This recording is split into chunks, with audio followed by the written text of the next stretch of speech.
Good morning. It is 50 degrees in Tampa today. It's a great morning to walk. It's not too many days that it feels like this in Tampa, so always got to take advantage of it. In the summer I was walking when it was 100 degrees out, but obviously got to be grateful for the weather today. Today I'd like to talk about and give some examples of not being afraid to capitalize your system. Just a couple examples of that would be the first one that a lot of people do is buying a house. You know, when you buy a house, you're buying it on market. You're gonna pay market price if it's on the market.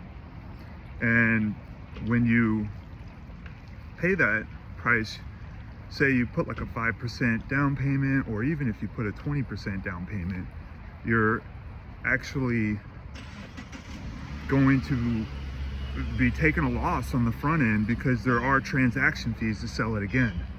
So that, you know, in that way of thinking is that you're going to take a loss, but you're kind of there for the long term. You're looking at this, I'm going to live here for 5 to 10 years and I really love this house, blah, blah, blah.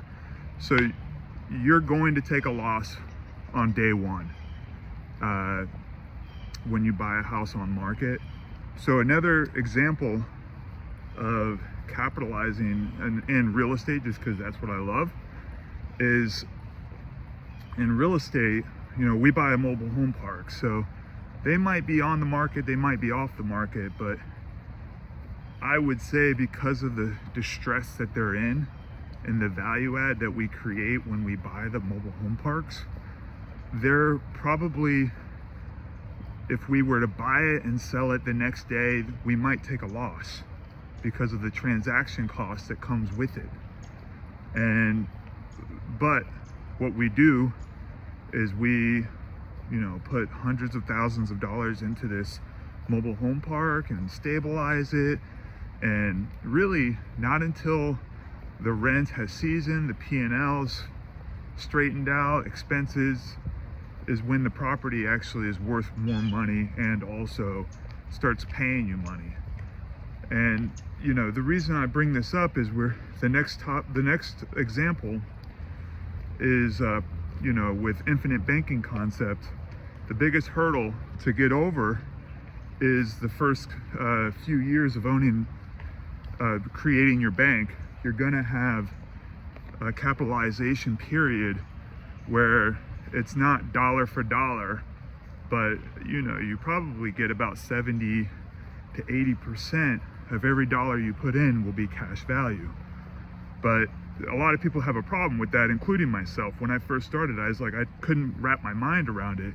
But when you start thinking about most investments that I'm buying to create value, which creating your own banking system to not rely on the banks, and having a warehouse of wealth where you can funnel your money is gives you a lot of peace of mind and will you know, change your family's life over a generation for sure. And just something to think about. I've been thinking about it a lot, thinking long term. It's the only way to become wealthy, in my opinion. Short-term thinking is how you get caught buying bad deals and getting yourself into bad financial situations. So got to think long-term, got to capitalize your system. And on that, have a great day.